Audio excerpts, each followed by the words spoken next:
go up to you at Homeland Security. I know you all are working on you talked about AI. I know you all are working on some very interesting pilots, but I'll leave it up to you to tell us something that you'd like to highlight for the listening audience. No, I have to talk about the pilots. Luke, they're just so exciting, right? So several months ago, we announced our AI pilots, right? And so what is different with these pilots at DHS than sort of everything else going on is this is the first time where the entire department is working together on solving this problem, right? And that problem is safe, transparent, and responsible use of AI. So we have kicked off 3 pilots in 3 different components using 3 different models in 3 different operating environments. Wow. And, we have inclusion of representatives from components that are not involved in the pilots, helping out in responsible use groups and oversight groups to sort of get feedback and learn more about the use cases. We've got folks from the U.S. Digital Service coming to help us sort of rationalize all of the different uses that we have. Right? And Dave, if I may, just define what a component is, and maybe which components are the where the pilots are.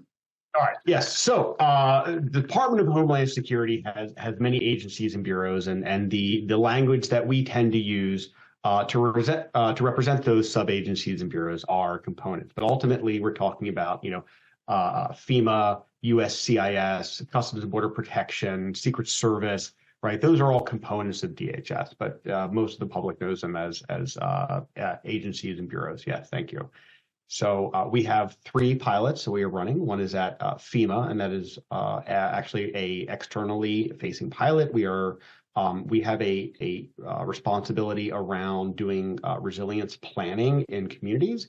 And so that is actually a very long process involving hundreds of pages of documentation put together. So we're looking at leveraging generative AI to sort of help the communities put those resilience plans together.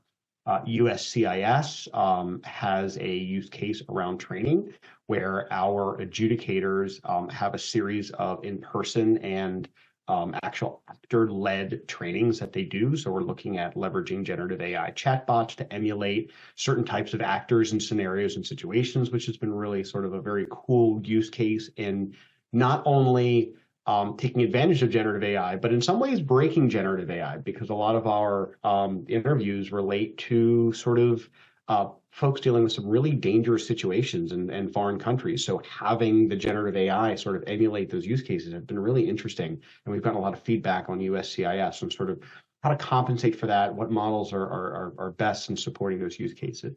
And last but not least, HSI, Homeland Security Investigations. So this is really more of a law enforcement sensitive use case, but the idea is we're doing case summarization and searching and notes.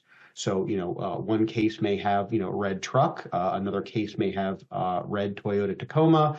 And previously, it's sort of hard for us to really make the correlation between those 2 cases and the 2 sets of evidence. So being able to apply semantic searching and generative AI to the issue, we're actually able to provide a level of searching and awareness to law enforcement officers that we never really had today. So those are just 3 examples of where we're looking at embedding generative AI into the mission and doing it safely and responsibly.